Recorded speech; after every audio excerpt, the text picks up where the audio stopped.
14절부터 23절까지 말씀을 통해서 야곱이 아버지 이삭을 속이다 라는 제목으로 하나님 말씀을 상고하겠습니다. 야곱이 아버지 이삭을 속이다. 이 모든 악한 계획이 사실 리브가의 머리로부터 나왔습니다.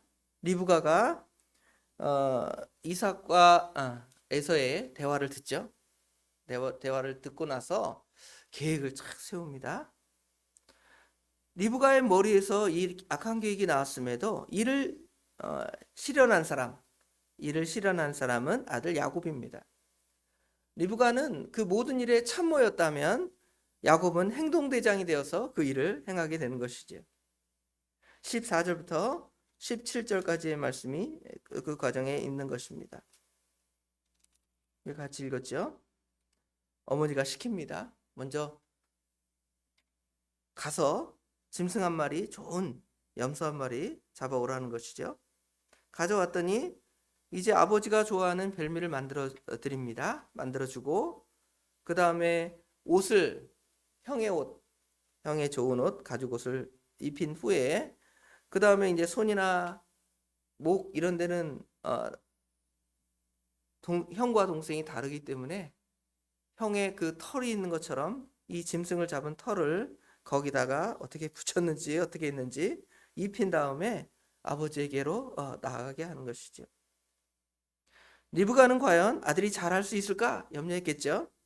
혹시 아버지한테 걸리면 혼나지 않을까, 책망이나 저주를 받지 않을까 그랬지만 야곱은 어떻게 천부적인 기질을 발휘하는 거죠. 아버지를 완전히 속입니다.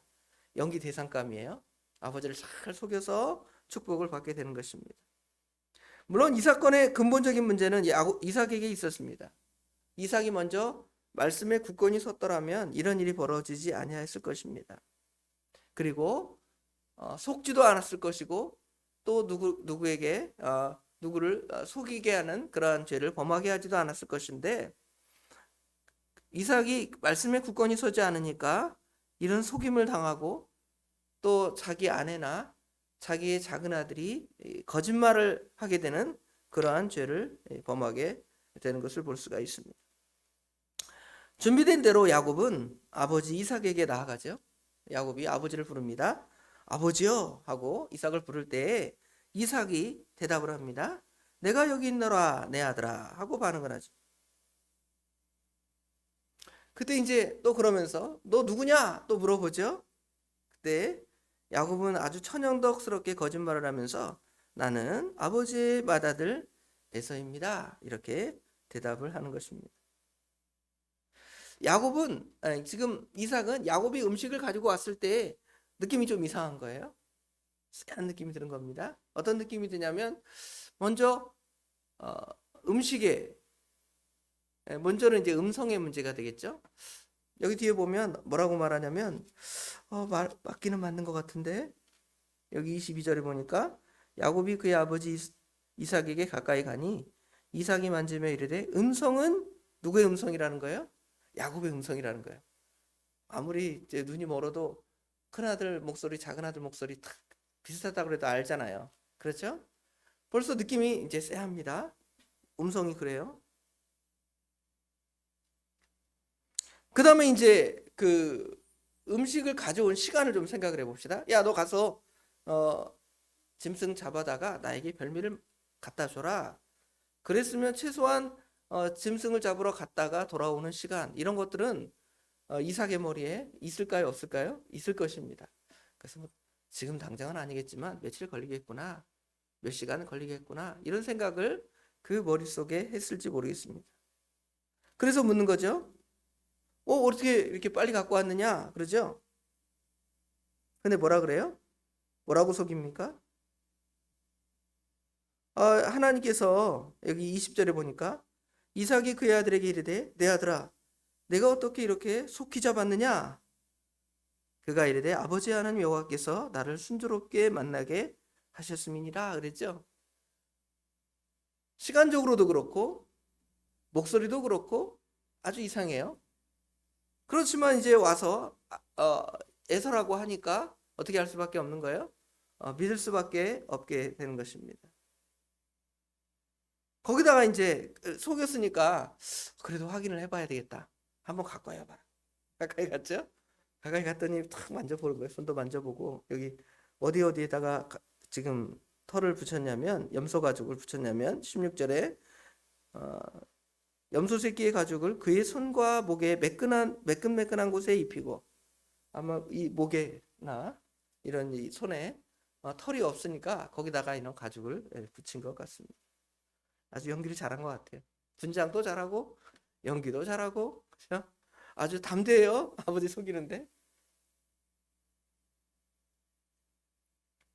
이삭은 하나님의 선지자였습니다. 그렇죠? 그런데 속았습니다. 사실 하나님의 선지자를 속이는 거 쉽지 않습니다. 눈이 안 보인다고 속지 않습니다. 하나님께서 성령의 감동을 주시면 분명히 다 그 거짓은 드러나게 될 것입니다. 우리가 잘 아는 대로 엘리사의 종 게하시 어떻습니까? 엘리사를 속이다가 성령 하나님께서 감동을 주니까 다 들통이 나잖아요. 아나니아와 삽비라 알았을까요? 나는 뭐 투시하는 의사가 있어. 이래서 안 게 아니에요. 성령 하나님께서 감동을 주신 거예요.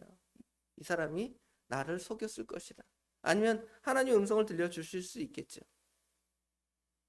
하나님의 선지자들은 성경 전체적으로 보면 속지도 속이지도 않습니다. 속지도 않고요. 속이지도 않습니다.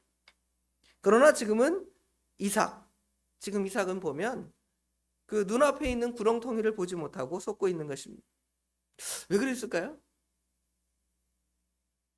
하나님의 감동, 성령의 감동이 그 안에 없기 때문에 그렇습니다. 성령이 감동을 주시지 않는 것은 그가 하나님 말씀에 서 있지 않고 인간의 어떤 방식 또 인간의 생각을 따라서 자기 큰아들 에서에게 장자의 축복을 하려 하는 것, 그것 때문에 하나님의 감동을 받을 수가 없는 것이죠. 하나님께서는 분명히 장자의 축복이 야곱에게 있고 야곱을 통하여 하나님의 일을 행해 나가실 거라고 뱃속의 태에서부터 말씀하셨는데 그것을 이삭이 안단 말이에요.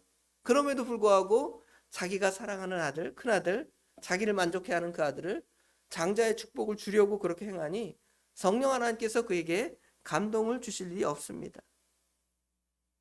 리브가도 그걸 보는 거예요. 리브가도 어떻게 자기 남편이 자기 시아버지였던 아브라함이나 자기 남편 이삭이 하나님의 사람인 것을 분명히 보았을 거예요. 알았을 것입니다. 그렇죠? 그럼에도 지금 이 상황은 하나님의 뜻이 아니라는 것을 리브가도 캐치해낸 것이죠. 분명히 하나님께서 두 아이가 뱃속에 있을 때 그렇게 말씀하셨는데 내 남편이 저렇게 하는 걸 보니까 지금 뭔가 이상하다. 그걸 안 거예요. 그래서 속인 거예요.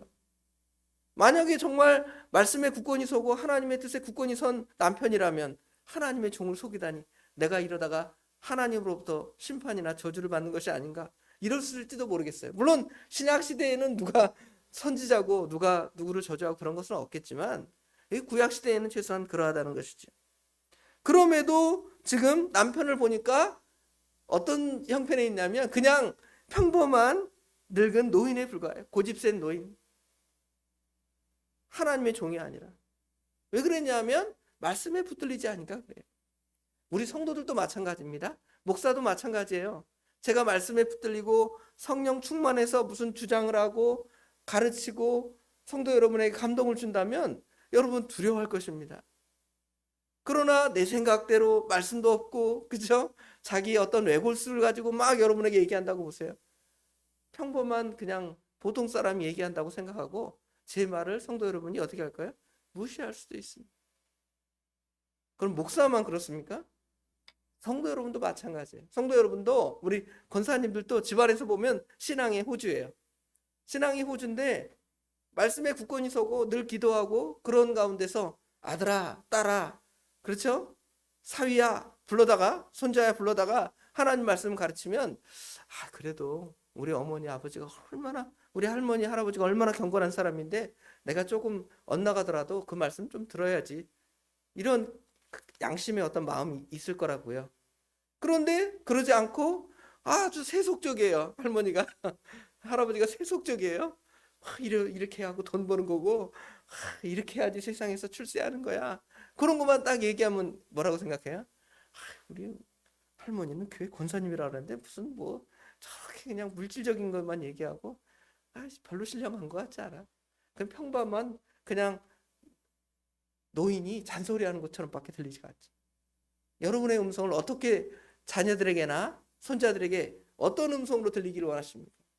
하나님의 사람으로 하나님의 뜻이 전해지는 사람, 내가 엄마 아빠 말 안 들으면 큰일 나겠다 이런 마음으로 들려지게 하십니까? 아니면 그냥 아유 이웃집 할머니나 똑같이 그냥 잔소리나 하고 말도 안 되는 고집이나 피우고 그런 음성으로 여러분 들리시겠습니까?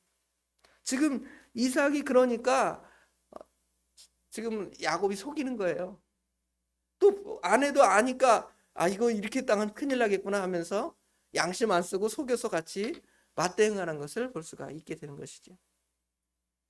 이삭이 정말 성령이 충만한 사람이었고 말씀에 붙들렸다면 눈이 어두워도 인간에게는 오감이 있잖아요. 만져보고 알고, 그렇죠? 들어보고 알고, 뭐 맛봐 알고 다 알아요.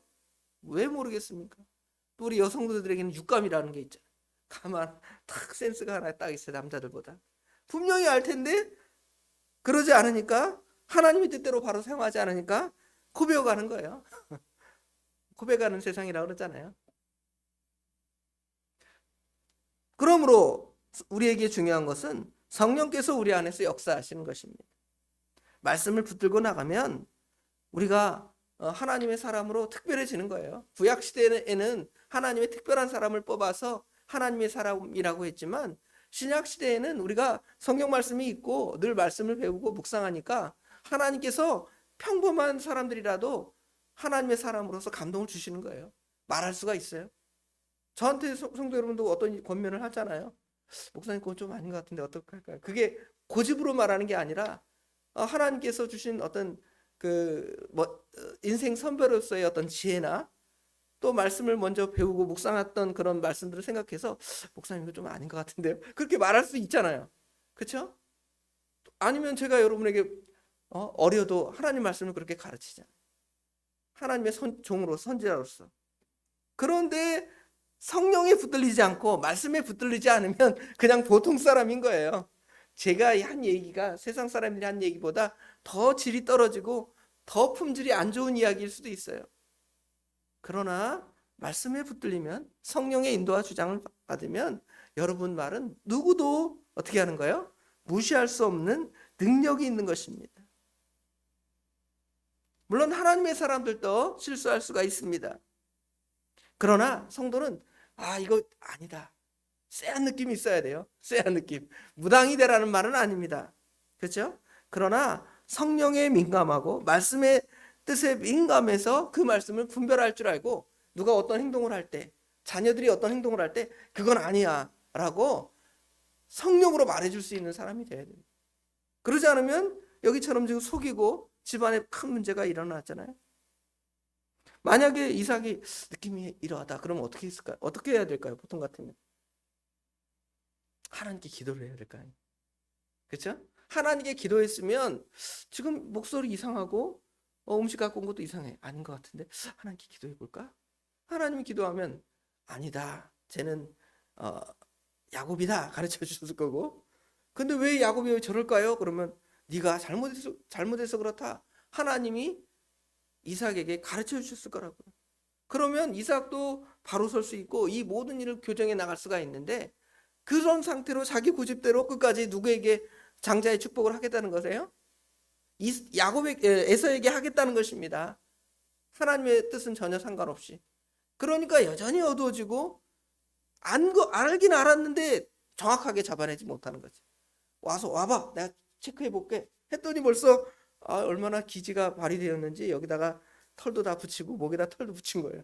옷도 누구의 옷 입혔어요? 형 옷 입혀놨으니 뭐 옷도 냄새도 다 옷에서 냄새가 나잖아요. 사람 냄새가. 맞구나. 다른 감각이 다 무뎌진 거예요. 목소리, 이 귀에 이 청각은 좀 살아 있었던 것 같은데 나머지 감각이 다 무뎌져서 이제 속임수에 넘어가고 또 하나님께 어떻게 보면 집안이 큰 문제가 일어나게 된 것을 볼 수가 있습니다. 그렇다면 아버지를 속인 야곱의 행동은 어떤가요? 그것도 역시 결코 정당한 것이라 할 수 없습니다. 하나님의 때를 기다려야 돼요. 아버지가 그렇게 잘못한다 할지라도 하나님께서 어떤 방식으로 막을지 모르겠어요. 고기를 계속 못 잡는 거야. 못 잡히게 하는 거야. 그렇죠? 그냥 아니면 하나님께서 감동을 딱 주시는 거예요. 너 잘못했다 하고 하나님의 음성을 들려줄 수도 있습니다. 하나님의 정한 때가 있으면 그 일대로 행하면 되겠는데 때를 기다리지 못하고 이러다가 진짜 형이 장자의 명분을 받고 내가 분명히 사기로 했고 하나님의 뜻은 그런데 하면서 마음이 조급해져서 그렇게 일을 행하니까 실패하게 된 거예요. 그럼 다윗을 생각해 보세요. 다윗이 사무엘로부터 기름 부음 받았잖아요. 기름 부음 받았는데 여전히 자기는 왕이 되지 못하고 자기 장인이었던 사울은 못되어서 아주 자기를 죽이려고 해요. 그럼 하나님 뜻이 분명히 그랬는데 어떻게 된 걸까 하다가 자기 장인을 죽일 기회가 몇 번이나 있어요. 성경에 보니까 2번이나 있었잖아요. 그러면 어차피 하나님의 뜻이고 때는 언제인지 잘 모르겠지만 하나님이 나 기름 부어 왕 되게 한다 그랬으니까 장인이고 뭐고 죽여야 되겠다 이럴 수 있잖아요. 그렇죠? 그런데 어떻게 했어요? 하나님의 때가 아니고 내가 어떻게 하나님이 세운 기름 부은 종을 죽이겠습니까? 하고 또 기다리는 거예요. 10년 이상을 기다렸어요. 그랬더니 하나님께서 때가 되니까 사울을 전쟁터에 나가서 죽게 하시잖아요. 그리고 왕이 되게 하잖아요. 하나님의 때를 기다리는 것입니다. 아마 야곱도 그렇게 했다면 하나님의 은혜가 더 충만했을지 모르겠습니다. 우리가 이 본문을 읽을 때 야곱이 장자의 명분을 얼마나 사모했으면 이런 일을 행했을까? 보통 그렇게 해석을 할 수도 있지만 하나님의 택한 사람이라면 때를 기다릴 줄 알고 하나님이 분명히 나에게 장자의 명분을 줬고 은혜를 주신다고 했으니까 그게 안 될 거야. 형한테 축복이 안 될 거야. 그랬더라면 마음이 평안했을 것이고 아버지를 속이는 일을 안 했을 거예요. 어머니한테도 그럴 거예요. 어차피 하나님의 뜻 가운데 있는데 형이 축복을 받는다고 축복을 받는 것이 아니지 않습니까? 하나님께서 이 일을 막으시든지 축복을 해도 그 축복에 효과가 없든지 진정으로 축복은 누구에게 온다는 거예요? 나 야곱에게 옵니다. 이런 믿음이 있었으면 속임수에 시험에 넘어가지 않았어요. 그럼에도 이 속임수에 넘어가서 이런 어려움을 당한 거예요. 자, 오늘 몇 가지 말씀드렸습니다. 우리 영적으로 분별을 해야 한다 그랬죠? 이 분별력은 성령의 인도하심과 말씀의 인도를 따라가야 우리가 잘 분별할 수 있다고 첫 번째로 말씀드렸고요. 두 번째로는 하나님의 뜻은 악한 방법이 아니라 속이는 방법이 아니라 하나님의 때를 기다리면 하나님께서 선한 일을 진행해 주실 겁니다. 마지막으로는 이 지금 야곱이 어떤 사람이냐를 또 보는 거예요. 얼마나 간사하고 형도 속이고 아버지도 속이고 얼마나 그런 사람이에요? 그럼에도 그가 어떤 사람입니까? 하나님의 택한 사람이잖아요. 우리가 그런 존재라는 거 알아야 돼. 우리가 나는 뭐 괜찮아서 하나님이 나를 뽑아서 하나님의 사람으로 삼아줬는가? 그러지 않습니다. 우리가 야곱처럼 간사하고 또 베드로처럼 큰 소리만 빵빵 치고 그래도 하나님께서 부족한 우리를 불러서 누구를 삼으셨어요? 하나님의 자녀 삼으시고 또 하나님의 백성 삼으시고 또 믿음의 일을 감당하라고 우리의 위치를 세우신 거예요. 그러니까 우리는 어떻게 하면 돼요? 하나님 말씀을 따라 순종해 나가면 돼요. 어떤 일에 그냥 어떤 한 상황마다 일희일비하는 안 되면 막 질질 짜고 잘 되면 또 좋아가지고 헤헤거리고 그럴 필요가 없다는 것이죠.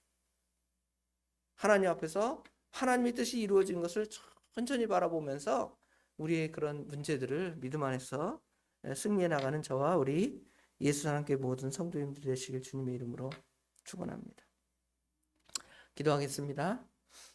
아버지 하나님, 은혜와 사랑을 진심으로 감사합니다. 오늘도 저희를 사랑하셔서 아버지 하나님, 이른 새벽에 단잠을 깨우시고 하나님께 나와 말씀을 통하여 이삭이 야곱에게 어떻게 속아 넘어가는지의 과정을 보게 합니다.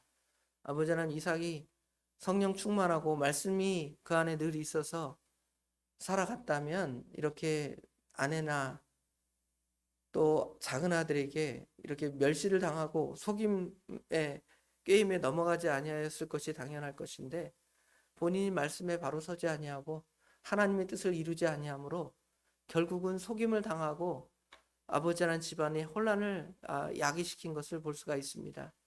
이것은 비단 이삭과 야곱의 문제가 아니라 우리 믿음의 사람들도 그러합니다.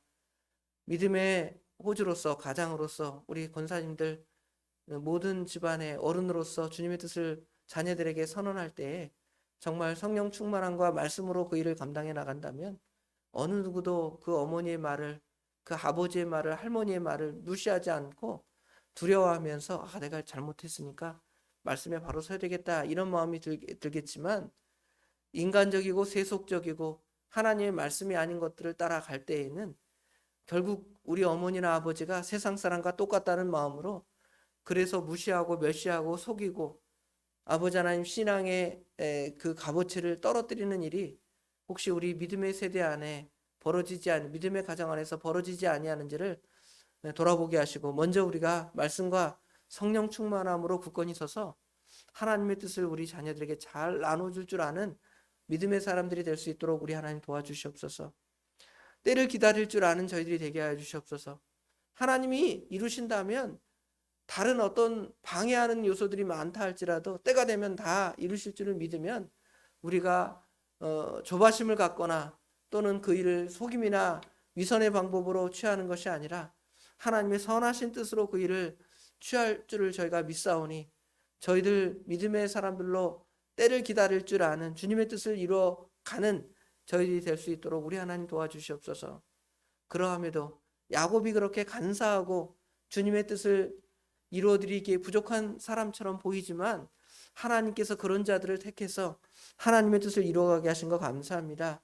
우리가 다 야곱과 같아서 부족하지만, 연약하지만 우리를 택하여 하나님의 자녀 삼아주시고 하나님의 뜻을 이루어가는 줄 알면 우리는 하나님 앞에 겸손하고 하나님께서 나를 그렇게 사랑하시는구나 감사하며 믿음에 굳건히 설 수 있는 것이 또한 오늘 야곱의 모습을 통해 우리가 볼 수가 있습니다. 야곱이 장자의 명분을 아버지 하나님 사모한 그 신앙은 우리가 존경하고 인정받을 만하지만, 그것을 취하는 모든 방법이나 그 상황에 있어서는 아버지 하나님 분명히 실패한 사람이고 연약한 사람인 줄 압니다. 저희도 그런 줄 압니다. 그러함에도 하나님께서 저희들을 통하여 하나님의 뜻을 이루어 가시니 참으로 또한 감사합니다. 저희가 감사할 것밖에 없는 줄 알고, 하나님의 은혜로 이 쓸데없는 자, 우리가 다 쓸데없는 자이지만 하나님께서 쓸데있는 사람으로 만들으셔서 하나님의 뜻을 이루어 가시니 감사합니다. 잘 이용되고 잘 사용되어서 하나님의 기뻐하시는 일을 저희를 통하여 이루어갈 수 있도록 우리 하나님 친히 인도하여 주시옵소서. 모든 것 주님께 맡깁니다. 우리 주님께서 오늘 하루도 복되게 인도하여 주실 줄 믿사오며 예수님의 이름으로 간절히 기도드리옵나이다. 아멘.